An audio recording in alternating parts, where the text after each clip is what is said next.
Well, we have just had our first look at the new orcs from the ranks of Prime, and so far all I could say is it's mostly positive.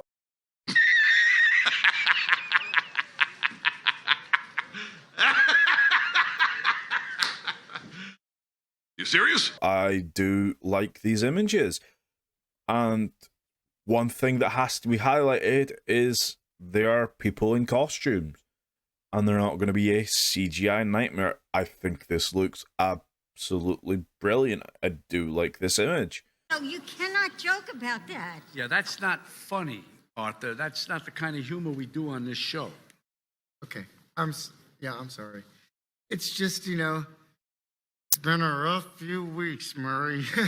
And this image is quite an interesting one and something I don't expect us to see, but overall it is a positive show.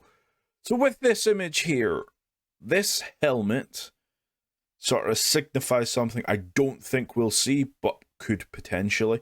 This helmet here does resemble these helmets of the elves, and something that might not happen,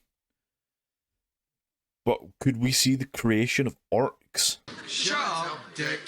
Where they're corrupted and tortured by Sauron himself to create more and more of his armies? They were elves once. Taken by the dark powers. Tortured and mutilated. A ruined and terrible form of life. Could this possibly happen? I doubt it. How so? Well, we now have female orcs, and, we need that representation. The time of the orc has come. And I don't think that they are going to be torturing women to create this. Not going to happen, sadly. So, good point, bad point. So I can't imagine we're going to see something like this. Well, we have this one entry here from the one wiki for all good things Tolkien.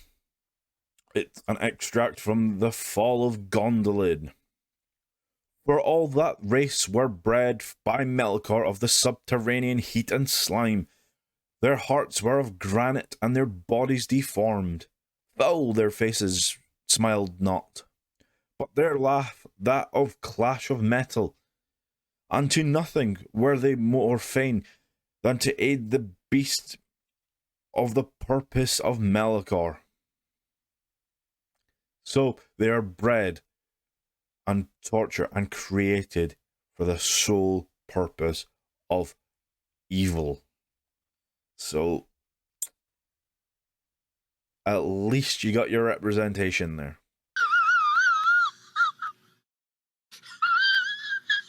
It goes on to say, in J.R.R. Tolkien's writings, orcs were cruel, sadistic, black-hearted, vicious, and hateful of everyone and everything, particularly in orderly and purpose. Physically, they were short-statured, unless they were Uruk variant, and humanoid in shape. They were generally squat, bloated, flat-nosed, shallow-skinned, bowed-legged, with wide mouths and slant eyes, long arms, dark skin, and fangs. That Hansel's so hot right now.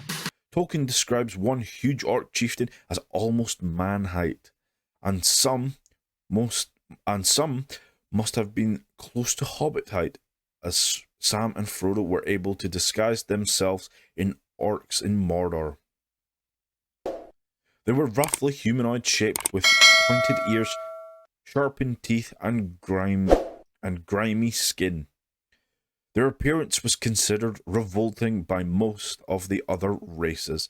So we can see here the hints of the elves being corrupted with the pointed ears and the torture that they went through, the corruption that took hold of them.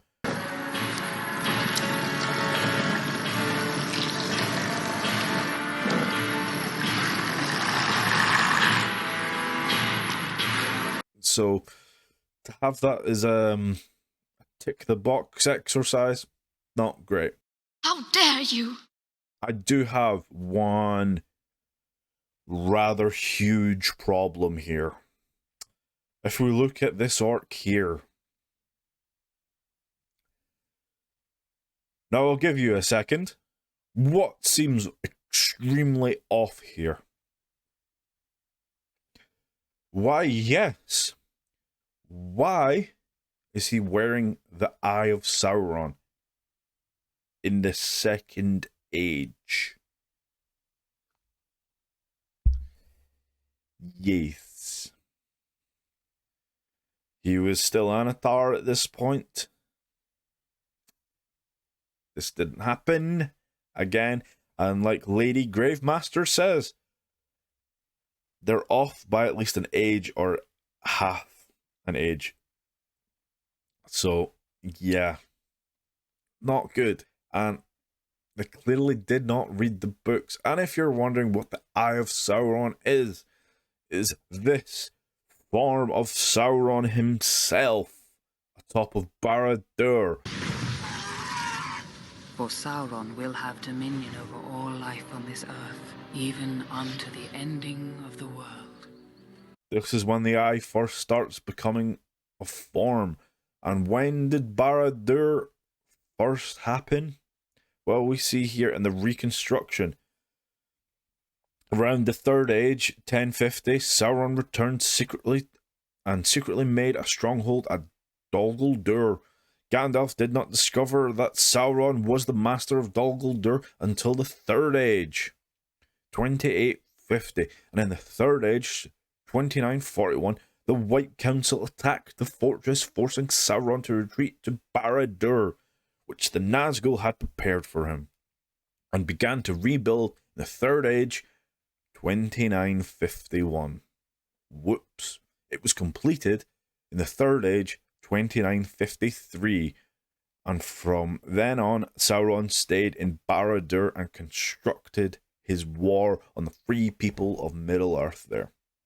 So, that's a huge, huge, huge mistake to have the Eye of Sauron, which did not form until the Third Age, quite late on in the Third Age.